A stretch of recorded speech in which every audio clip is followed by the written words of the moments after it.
વરાછાની રણુજા ધામ સોસાયટીમાં સ્ટુડિયોમાં ચોરીનો મામલો સામે આવ્યો છે। સ્ટુડિયોની પાછળની લોખંડની ગ્રીલ તોડી ચોરો સ્ટુડિયોમાં પ્રવેશ્યા હતા। સ્ટુડિયોમાંથી કેમેરા તેમજ લેન્સ અને મોબાઈલ મળી 1,96,000ની ચોરી કરી ફરાર થઈ ગયા હતા। વહેલી સવારે સ્ટુડિયો માલિક પોતાના સ્ટુડિયો પર ગયા ત્યારે જાણ થઈ હતી। સમગ્ર મામલે વરાછા પોલીસ મથકમાં ફરિયાદ કરાઈ હતી। પોલીસે આ મામલે તપાસ હાથ ધરી હતી। વરાછાના રણુજા ધામ સોસાયટીમાં સ્થિત એક સ્ટુડિયોમાં ચોરોએ ચોરી કરી હતી, જ્યાં ચોરો સ્ટુડિયોના પાછળના ભાગમાં આવેલી લોખંડની ગ્રીલને તોડીને ઘૂસી ગયા હતા। આશરે ₹1.96 લાખની કિંમતના એક કેમેરા, લેન્સ અને મોબાઈલ ફોનની ચોરી કરવામાં આવી હતી। સ્ટુડિયોના માલિકના જણાવ્યા મુજબ વહેલી સવારે જ્યારે તે તેના સ્ટુડિયોમાં પહોંચ્યો ત્યારે ચોરીની જાણ થઈ હતી। તપાસ કર્યા પછી તેણે જોયું કે લોખંડની ગ્રીલ તૂટેલી હતી અને તેના કિંમતી સાધનો ગાયબ હતા।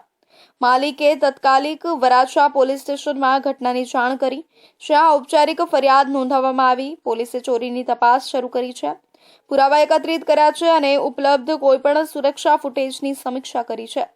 તેઓ ગુનેગારોને ઓળખવા અને ચોરાયેલી વસ્તુઓ મેળવવા માટે કામ કરી રહ્યા છે। સુરત શહેરના વરાછા પોલીસ સ્ટેશન વિસ્તારમાં આવેલ રણુજા ધામ સોસાયટીની બાજુમાં આવેલ શિવ ડિજિટલ સ્ટુડિયો નામની દુકાનમાં જે સ્ટુડિયોને લગતા Canon R body camera, Sigma lens તેમજ કેનન 6D માર્ક II એ રીતના કેમેરાને લગતા સામાનની 1,96,000 રૂપિયાની ગરફોડ ચોરી દાખલ થયેલી।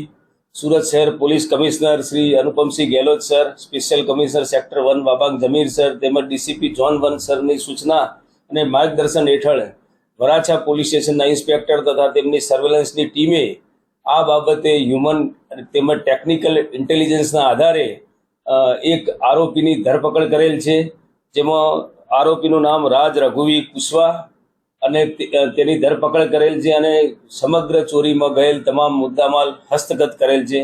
આમ સુરત વરાછા પોલીસને ગરફોડ ચોરીનો ગુનો ઉકેલવામાં સફળતા પ્રાપ્ત થઈ છે। વરાછા પોલીસ આ ઘટનાને ગંભીરતાથી લઈ રહી છે અને કેસ ઉકેલવા માટે અથાક મહેનત કરી રહી છે।